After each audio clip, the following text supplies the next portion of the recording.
যদি নভোচারীরা মহাকাশে হারিয়ে যান তাহলে কি হবে? আপনি হয়তো ভাবতে পারেন তারা চিরকাল লক্ষ্যহীনভাবে ভেসে বেড়াবে অথবা ব্ল্যাক হোলে ঢুকে যাবে, কিন্তু এগুলি কেবল হলিউডের মিথ। বাস্তবে যদি একজন নভোচারী মহাকাশ হাঁটার সময় আটকা পড়েন, তবে তাকে শান্ত থাকতে হবে এবং নিরাপদে বাড়ি ফেরার জন্য সতর্কতার সাথে অনুশীলন করা বেশ কিছু পদ্ধতি অনুসরণ করতে হবে। তাহলে চলুন দেখে নেওয়া যাক নভোচারীরা মহাকাশে হারিয়ে গেলে আসলে কি ঘটে। প্রথমত, তারা সম্পূর্ণ অসহায় থাকবে না।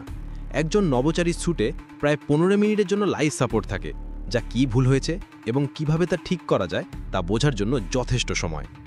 একজন নভোচারী হারিয়ে যাওয়ার সবচেয়ে সম্ভাব্য কারণ হল তারা তাদের লাইফলাইন থেকে বিচ্ছিন্ন হয়ে যাওয়া, যা কেবল অক্সিজেনই নয়, মহাকাশে তাদের অবস্থান স্থিতিশীল রাখতে এবং ভেসে যাওয়া থেকে রক্ষা করার একটি উপায়ও সরবরাহ করে।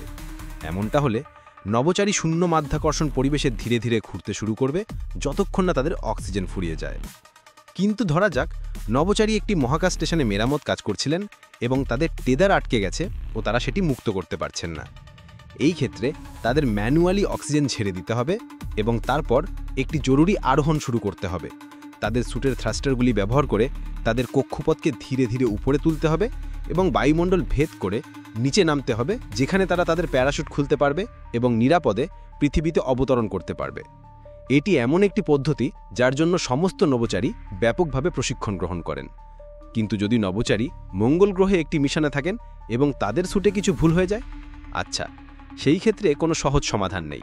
মঙ্গল গ্রহে আটকা পড়া যে কোনো নভোচারীকে তাদের স্যুটে এবং তাদের সাথে থাকা সরবরাহগুলির উপর নির্ভর করতে হবে।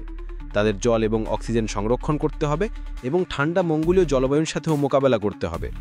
কিন্তু ধরে নেওয়া যাক নভোচারীর পর্যাপ্ত সরবরাহ আছে, তারা মঙ্গলের পৃষ্ঠে বেশ কিছুদিন টিকে থাকতে পারবে। প্রকৃতপক্ষে ন্যাসার আগামী দশকে মঙ্গল গ্রহে নভোচারী পাঠানোর পরিকল্পনা রয়েছে এবং তাদের 22 মাস গ্রহে কাটানোর জন্য প্রস্তুত থাকতে হবে। এর অর্থ হল তাদের একটি দূরবর্তী গ্রহে আটকা পড়ার মানসিক প্রভাবের পাশাপাশি শারীরিক চ্যালেঞ্জগুলিও মোকাবেলা করতে হবে। সুতরাং যদি কোনো নভোচারী কখনো মহাকাশে হারিয়ে যান, আমরা নিশ্চিত হতে পারি যে তারা পরিস্থিতি সামলাতে সম্পূর্ণ প্রস্তুত।